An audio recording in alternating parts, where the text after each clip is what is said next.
Hello guys, naisip kong putulan ng kuko si Mocha, no? May naisip akong paraan kung paano, pero hindi ko alam kung mag-work to. So eto, naisip ko yung bag, tapos dalawang bagay lang yung gagamitin natin, bag at saka gunting. Ayan, kita nyo guys. Diba, napaka-witty ni May, ano? So, tingnan natin kung effective to kay Mocha. Nakita ko lang dito sa YouTube guys, no, na ano ko lang, napakagaling. Pero hindi ko alam kasi, alam nyo napaka-smart ni Mocha. So, tingnan natin kung effective sa kanya. Watch and learn guys, no? Tignan natin guys. So ito, naputulan ko na guys, no? Nagputol ako ng sa ulo niya, sa paa niya, tapos sa buntot niya ipasok na natin siya.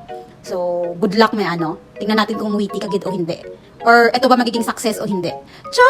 Chararot. Kinakabahan ako guys. Baka ma-fail ako, pero okay lang.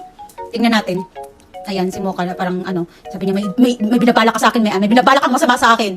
So ayan, nag-iisip na yan si Mocha, tingnan mo yung itsura niya. So ayan na guys, yan! Mocha is looking like a bastard beagle.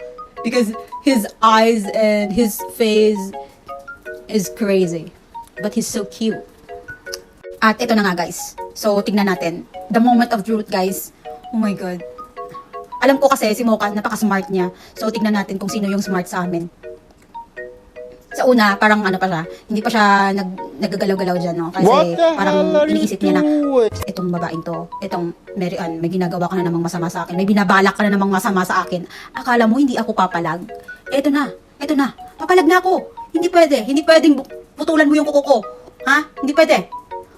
And then yan na guys. At yan na nga guys.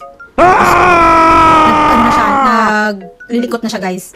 Parang hindi na siya mapakali. Ayan na, nakalabas na yung paa niya. Wala na. Napaka-smart ni Mocha. So, mas smart si Mocha sa akin guys. I'm sorry guys.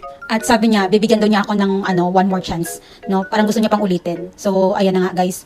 Kasi sabi niya, i-prove mo yan sa mga followers mo na mas smart ka sa akin. Pero hindi siya pumayag guys. No? Ang sabi ni Mocha, no. Uutakan mo ako, mas smart pa rin ako sa'yo. Na-failed na ako guys. Failed na talaga.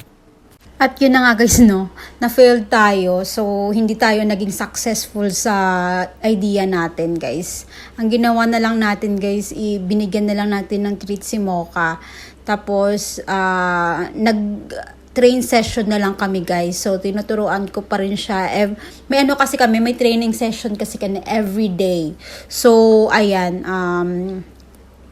tignan nyo guys. Diba? Napaka-smart ni Mocha. So, Mocha is so crazy and smart and